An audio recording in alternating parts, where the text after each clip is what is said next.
Hello students, सभी को नमस्कार। आप सभी का स्वागत है मेरे इस YouTube channel learn maths with Sharma में। All of you are welcome to my YouTube channel learn maths with Manoj Sharma. तो मैथ्स को शुरू करने से पहले आप सभी मेरे इस चैनल को सब्सक्राइब करें so that you can never miss a video. So remember, my channel is learn maths with Manoj Sharma. So let us start. हम पढ़ने जा रहे हैं क्लास 10th मैथमेटिक्स, गणित। और हम शुरू करेंगे आज आपका चैप्टर नंबर 1, अध्याय 1, जिसका नाम है रियल नंबर्स, हिंदी में वास्तविक संख्याएं। और हम करेंगे आज इसकी एक्सरसाइज 1.1। बट एक्सरसाइज 1.1 को करने से पहले कुछ बेसिक्स हैं जिन्हें हमें जानना पड़ेगा। Late us start. तो बच्चों, सबसे पहले हम जानेंगे यूक्लिड्स डिवीजन लेमा और एल्गोरिथम। यानी लेमा अलग होता है, एल्गोरिथम अलग होता है। ये क्या है, यूक्लिड डिवीजन लेमा क्या है और यूक्लिड डिवीजन एल्गोरिथम क्या है? तो सबसे पहले हम एक डिवीजन का रूल है जो हम छोटे क्लासेस से पढ़ते आ रहे हैं, उसको रिवाइज करते हैं। वो रूल क्या है कि dividend is equal to divisor into quotient plus remainder, और इन हिंदी भाज्य बराबर है भाजक गुणा भागफल जमा शेषफल। और ये जो रूल है बेटा आपका, ये रूल आपका लगता है जब आप लोग क्या करते हैं, जब आप लोग दो संख्याओं को आपस में भाग करते हैं। ठीक है, तो जो बड़ी संख्या होती है वो आपका डिविडेंड या भाज्य बन जाती है, और जो छोटी संख्या जिससे भाग करते हैं वो आपका डिवाइजर या भाजक बन जाता है। तो इसको समझने के लिए हम दो एग्जांपल्स लेते हैं। एक एग्जांपल है, आप अपनी कॉपी पे करेंगे साथ के साथ। डिवाइड कीजिए 17 को 5 से, 17 को 5 से और 19 को 4 से। भाग दीजिए 19 को 4 से, 19 डिवाइडेड बाय 4। तो जब आप इसको भाग देंगे तो देखिए हम इसको भाग देते हैं। फर्स्ट ऑफ ऑल 17 को 5 से भाग देते हैं। 17 यहाँ आ जाएगा आपके पास। 5 से हम इसको भाग करेंगे तो हमारे पास आएगा 5 3 द 15। कुछ ऐसा ही आएगा आपके पास भी अगर आप भाग करेंगे तो यहाँ शेष बच जाएगा 2। ठीक है, फिर हम अगर 19 को भाग करते हैं 4 से,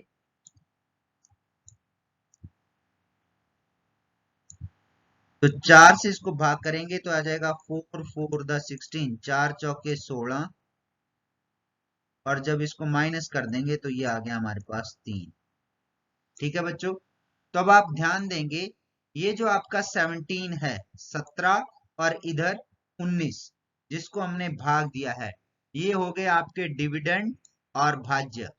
क्या हो गया आपके डिविडेंड और भाज्य? ये हो गए 17 और 19। ठीक है, दूसरा जिससे आपने भाग दिया है, किससे भाग दिया आपने? 5 से। यहां पर भाग दिया 5 से, यहां पर भाग दिया आपने 4 से। तो ये हो गए आपके डिवाइजर या भाजक। क्या हो गए ये? डिवाइजर या भाजक। ठीक है, फिर उसके बाद जो आपके पास, यानी 5 को आपने जिससे गुणा किया, ठीक है, किससे गुणा किया? 3 से। यहां पर 4 को किससे गुणा किया? इस 4 से। 4 चौके 16, 5 ने 15 तभी आए। तो ये जो है आपका 3 और इधर वाला ये 4, ये हो गए आपके कोशिएंट, हिंदी में भागफल। और ये जो नीचे बचा लास्ट में, ये यहाँ क्या बचा? शेषफल 2 जो नहीं भाग हो पाया, और यहाँ क्या बचा? 3। तो इसको बोलते हैं रिमाइंडर अथवा शेषफल। ठीक है, तो इस तरह से यदि हम अब 17 को लिखें, ठीक है, अगर हम 17 को इस तरह से लिखें तो हम देखते हैं कि 17 is equal to 5 3 the 15 plus 2। Similarly 19 को लिखेंगे तो 19 बराबर है 4 गुणा 4 जमा 3। ठीक है, अब इसको जरा दूसरे शब्दों में देख लेते हैं। कैसे?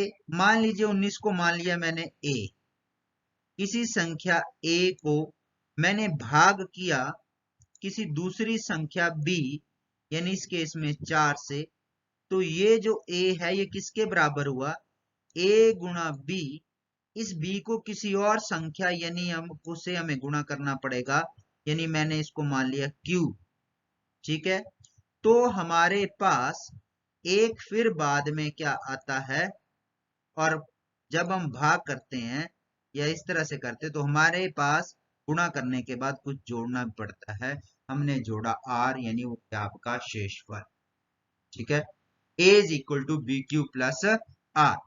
तो इसको अब in other words, for a positive integer a and b, जैसे पहले केस में a था 17, b था 5, दूसरे केस में a था 19 और b था 4, देयर एग्जिस्ट यूनिक इंटीजर्स।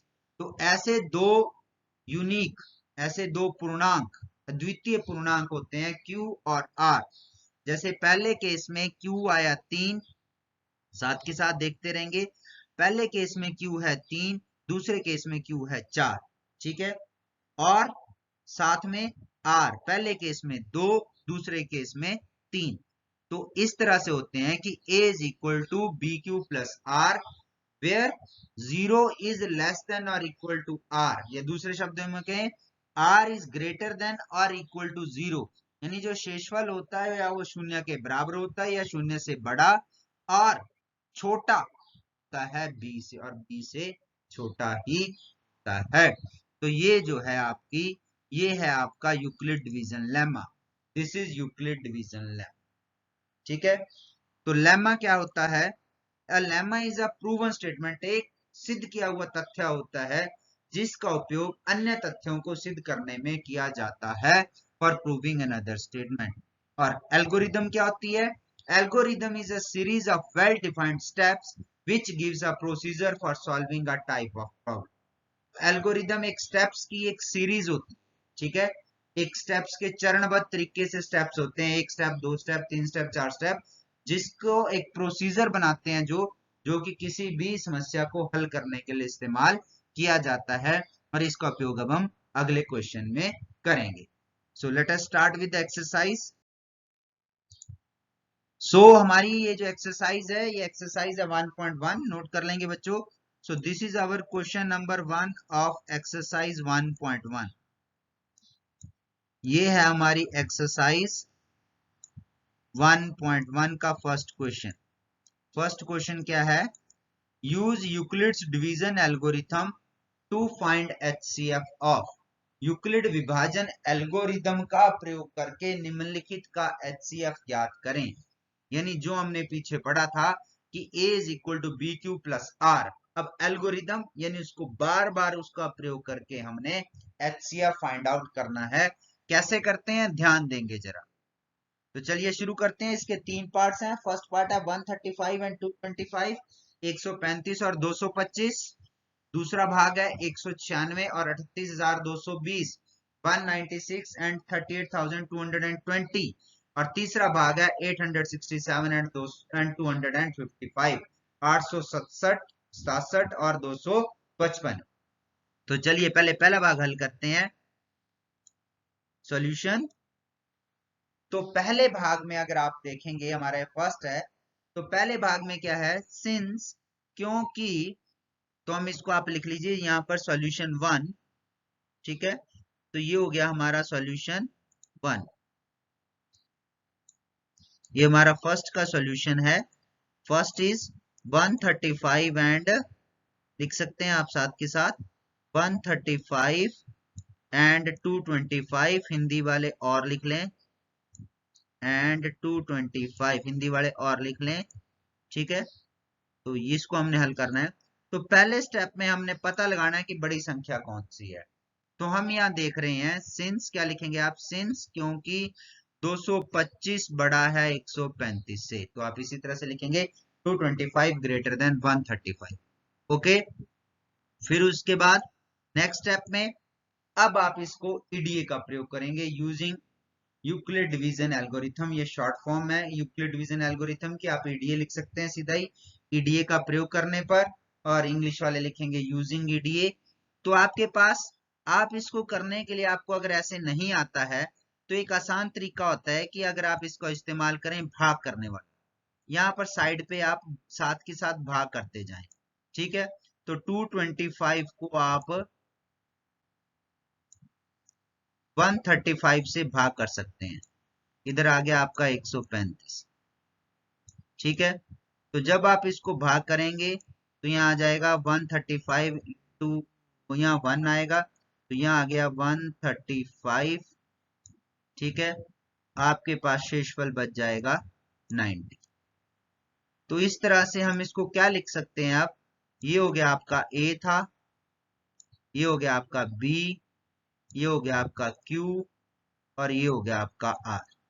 ठीक है, तो इस तरह से हमारे पास क्या आ गया, 225 बराबर है 135 मल्टीप्लाइड बाय 1 प्लस 90।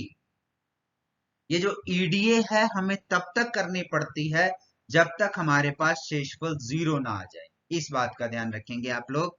तो सेकंड स्टेप क्या हो जाएगा, आप यहां पर ये हमने फर्स्ट स्टेप में कर लिया, शेषफल देखेंगे, शेषफल remainder 90 not equal to 0, remainder 90 नहीं बराबर है 0 के। फिर यूजिंग ईडीए अगेन, ईडीए का पुनः प्रयोग करने पर तो अब आपके पास क्या आ जाएगा, 135 बराबर है 90 गुणा 1 जमा 45। जिसको नहीं पता लगे वो दोबारा भाग कर सकता है। अब क्या हो जाएगा, जो पहले आपका ये जिससे आपने इससे ये आपका अब अंदर आ जाएगा, यानी ये आपका ए बच जाएगा 135 ए बन जाएगा, और जो आपका शेषफल है 90 उससे आप इसको भाग कर, ठीक है, 90 से आप इसे भाग करेंगे, 90 एकम 90 होते हैं, और जब आप इसको माइनस करेंगे तो आपके पास आ जाएगा 45।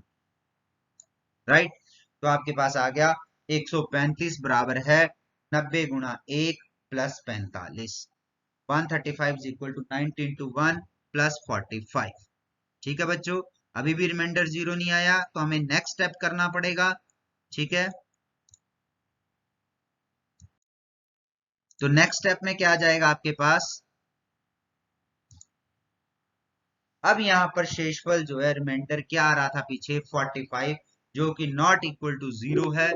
फिर यूजिंग ईडीए अगेन, ईडीए का पुनः प्रयोग करने पर आपके पास क्या आएगा, अब दोबारा जब आप लगाएंगे किस पे, पहले आपने क्या किया था 90 पे लगाई थी, जो 90 आपके पास देखिए 90 को भाग किया था 135 से, शेषफल आया था 45।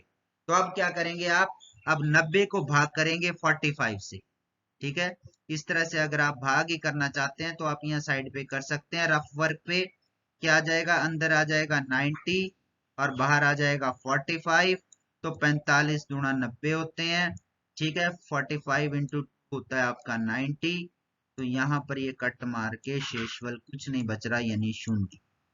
ठीक है, अब आपके पास आ गया 90 इज इक्वल टू 45 गुणा 2 plus 0, 90 is equal to 45 multiplied by 2 plus 0।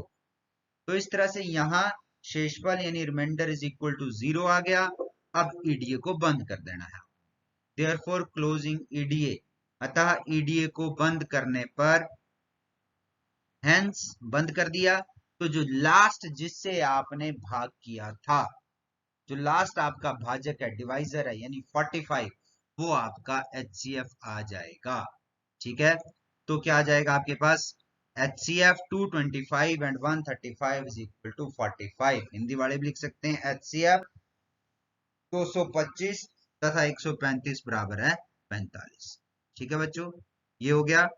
अब नेक्स्ट पार्ट करते हैं इसका।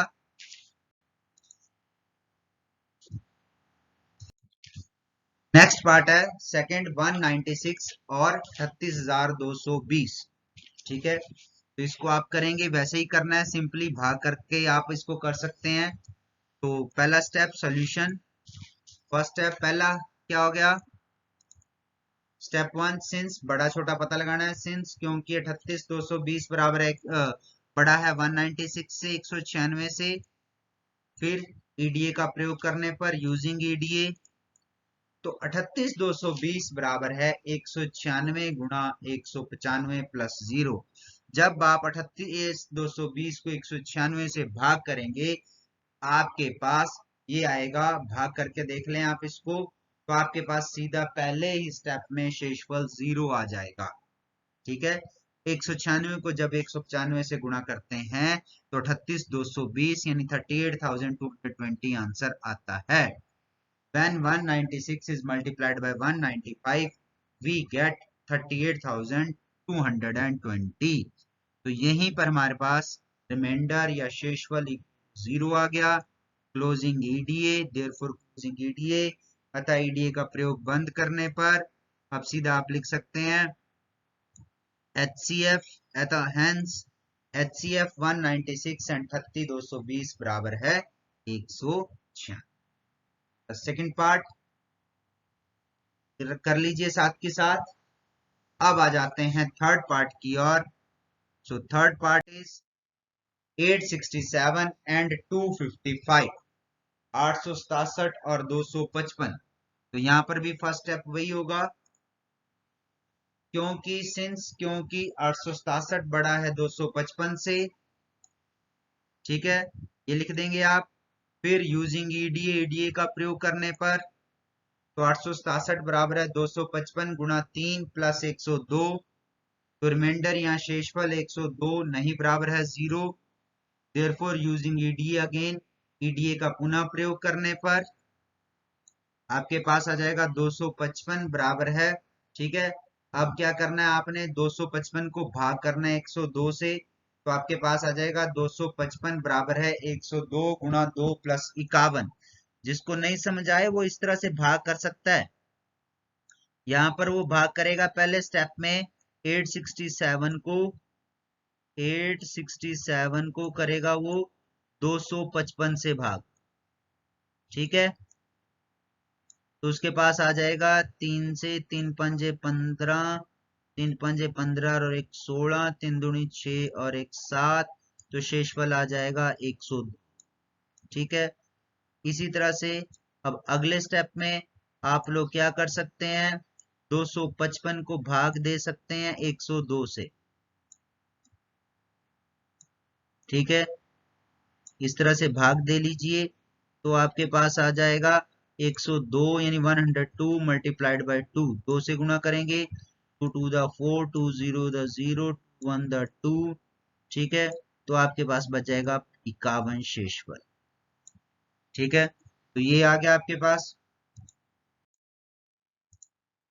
तो रिमाइंडर यहाँ शेषफल 51 नॉट इक्वल 51 नहीं बराबर है 0। Therefore using ED again, ED का पुनः प्रयोग करने पर 102 बराबर है 51 गुणा 2 प्लस 0। तो रिमाइंडर आ गया हमारे पास यहाँ पर शेषफल कितना आ गया 0। ठीक है, क्योंकि ऊपर वाले स्टेप में यहाँ पर अब आप किस पे लगाएंगे, 102 शेषफल था पिछले का। ठीक है, पिछले 102 से भाग किया था, शेषफल आया था 51। तो 102 को 51 से भाग करेंगे तो ये आ जाएगा या 51 प्लस 0। तो रिमाइंडर शेषफल 0 आ गया।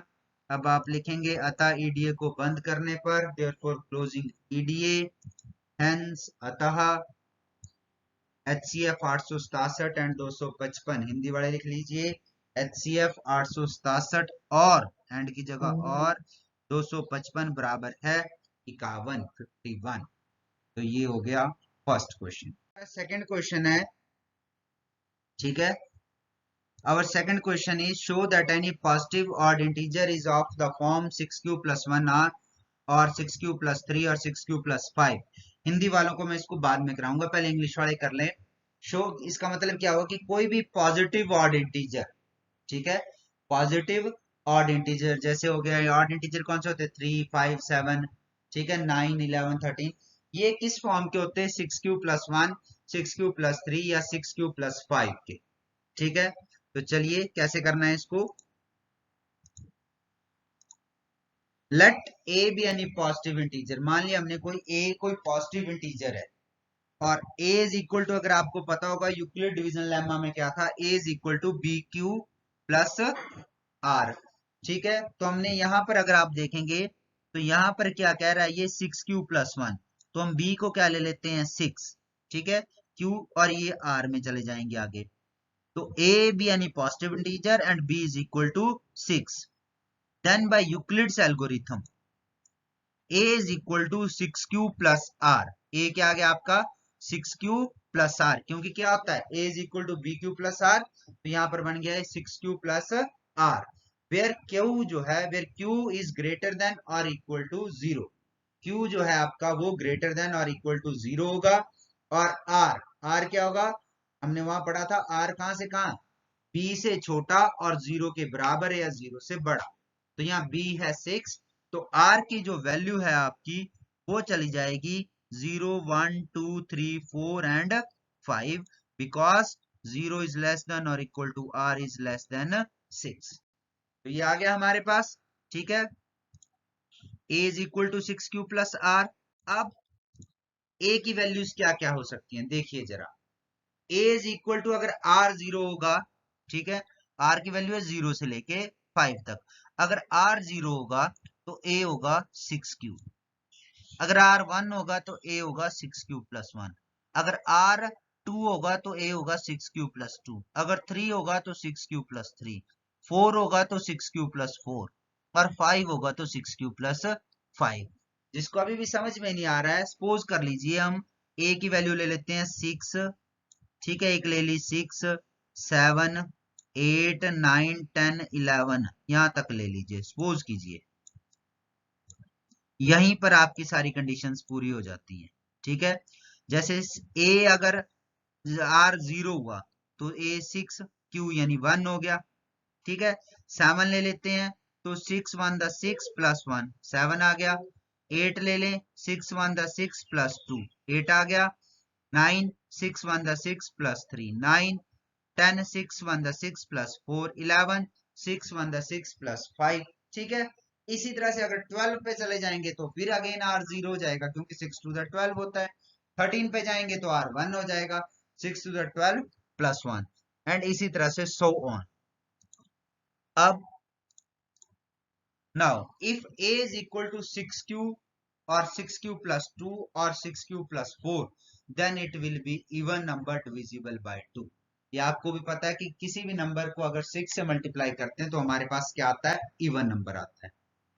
और इवन में अगर 2 को ऐड करें, यानी इवन में इवन को ऐड करें तो भी इवन आएगा, और इवन में अगर 4 को ऐड करें तो भी इवन ही आएगा। Then it will be number divisible by 2। तो आपको पता लग गया, ये तो हुए इवन। अब क्या बचे हमारे पास, यानी हमारे पास 6q आ गया, 6q प्लस 2 आ गया, 6q प्लस 4। अब बचा क्या क्या, अब positive integer is either even और ऑड, कोई भी पॉजिटिव इंटीजर है वो दो ही हो सकते हैं, इवन होगा या ऑड। अब 3 तो आ गए हमारे पास इवन, कौन कौन से, 6q, 6q प्लस 2 और 6q प्लस 4। तो हमारे पास अब बचे कौन कौन से, एक बचा 6q प्लस 1, एक बचा 6q प्लस 3 और एक बचा 6q प्लस 5। तो इसका मतलब ये तीनों क्या हैं, ये तीनों ही ऑड हैं।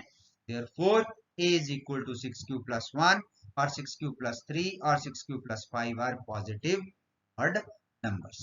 ठीक है बच्चों, तो ये था हमारा सेकंड क्वेश्चन। अब हिंदी मीडियम वाले भी, हिंदी मीडियम में क्वेश्चन है, दर्शाएं कि कोई भी धनात्मक विषम पूर्णांक 6q प्लस 1 या 6q प्लस 3 या 6q प्लस 5 के रूप का होता है जहां q कोई पूर्णांक है। समझा मैंने पहले दिया बेटा इंग्लिश वालों के साथ ही, तो अभी आप डायरेक्ट लिख सकते हैं। तो पहली लाइन क्या आ जाएगी आपके पास, मान लो a कोई धनात्मक पूर्णांक है तथा b इज इक्वल टू 6, फिर यूक्लिड एल्गोरिदम द्वारा a is equal to 6q plus R, जहां q बड़ा है और बराबर है 0 के, और r जो है 0 1 2 3 4 5, क्योंकि r जो है बड़ा होता है या बराबर होता है 0 के और छोटा होता है 6 से, ये वाली, ठीक है। इसी तरह से अतः a क्या हो सकता है अब हमारे पास, अगर r 0 होगा तो 6q, 1 होगा तो 6q प्लस 1 या 6q प्लस 2 या 6q प्लस 3 या 6q प्लस 4 या 6q प्लस 5। यह आ गया a की वैल्यू। यदि a बराबर है 6q या 6q प्लस 2 या 6q प्लस 4 रूप का होगा तो यह सम तथा 2 से विभाज्य होगा। मैंने जैसे अभी पहले भी बताया, क्योंकि 6 से किसी संख्या को गुणा करते हैं तो सम संख्या आती है, यानी 6q सम हो गया। अब 6q सम है, सम में सम ही यानी 2 को जोड़ें तो भी सम संख्या प्राप्त होगी, फिर 6q सम है और सम में 4 को जोड़ें वो भी सम है, तो सम जमा सम भी सम संख्या ही होती है, इसलिए 2 से विभाज्य। तो अब बची कौन कौन सी?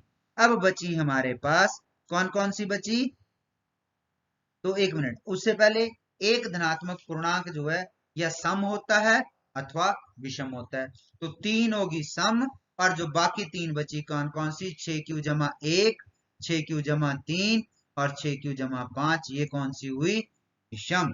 तो आप लिखेंगे अतः a बराबर है 6q प्लस 1 या 6q प्लस 3 या 6q प्लस 5 धनात्मक विषम पूर्णांक है। ये था आपका दूसरा प्रश्न। ठीक है बच्चों, तो अब हम करते हैं तीसरा प्रश्न इसके बाद।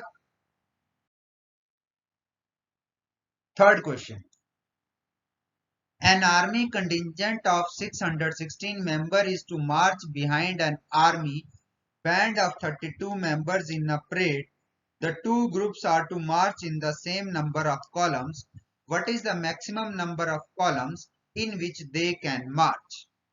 हिंदी में, किसी परेड में 616, यहां लिख दीजिए बच्चों आप 616 616 सदस्यों वाली एक सेना की टुकड़ी, यहां आ जाएगा 616 यहाँ पे।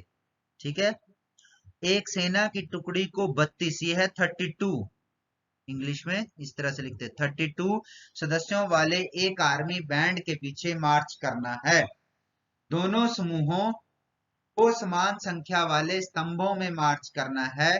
उन स्तंभों की अधिकतम संख्या क्या है जिसमें वे मार्च कर सकते हैं?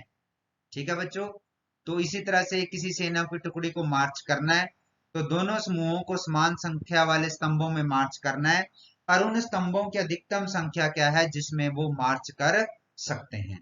तो इस क्वेश्चन को भी हम यूक्लिड डिवीजन एल्गोरिथम द्वारा HCF से फाइंड आउट करेंगे। कैसे? देखिए, the maximum number of column is HCF of 616 and 32। Hindi में स्तंभों की अधिकतम संख्या है HCF 616, 32। तो निकालिए यूजिंग EDA का प्रयोग करने पर 616 बराबर है, क्या जाएगा 32 इंटू 19 प्लस 8। जिसको नहीं आता है, मैंने सबसे बड़ी आसान तरीका बताया है कि यहाँ पर इस तरह से इसको रफ काम में 616 को आप लोग जो है किससे डिवाइड कर लीजिए? 32 से डिवाइड कर लीजिए और आपके पास ये आ जाएगा। ठीक है, यहाँ पर आपके पास 19 आएगा और लास्ट में आपके पास जो है, डिवाइड आपने खुद करना, मैं नहीं कर रहा हूं, लास्ट में शेषफल आएगा 8। ठीक है, तो इस तरह से अब रिमाइंडर शेषफल 8 नहीं बराबर है 0। फिर therefore using EDA again, EDA का पुनः प्रयोग करने पर 32 बराबर है 8 इंटू 4 प्लस 0, 8 चौके 32 होते हैं 32, तो रिमाइंडर शेषफल 0 आ गया। देयरफॉर क्लोजिंग EDA को बंद करने पर हेंस अतः HCF 616 एंड 32 बराबर है 8। ठीक है, तो मैक्सिमम नंबर ऑफ कॉलम कितने हो गए? 8। स्तंभों की अधिकतम संख्या बराबर है। तो बच्चों ये था हमारा एक्सरसाइज 1.1 के 3 क्वेश्चन। 2 क्वेश्चन है वो आपने खुद से ट्राई करने हैं। ठीक है, और वो इतने इंपॉर्टेंट भी नहीं है HP बोर्ड के हिसाब से। तो ये 3 जो क्वेश्चन है ये हमने करा दिए हैं। सो बेस्ट ऑफ लक बच्चों, thanks for watching this video. ठीक है, subscribe my channel learn maths with Manoj Sharma. Okay, bye bye बच्चों, थैंक यू फॉर वाचिंग।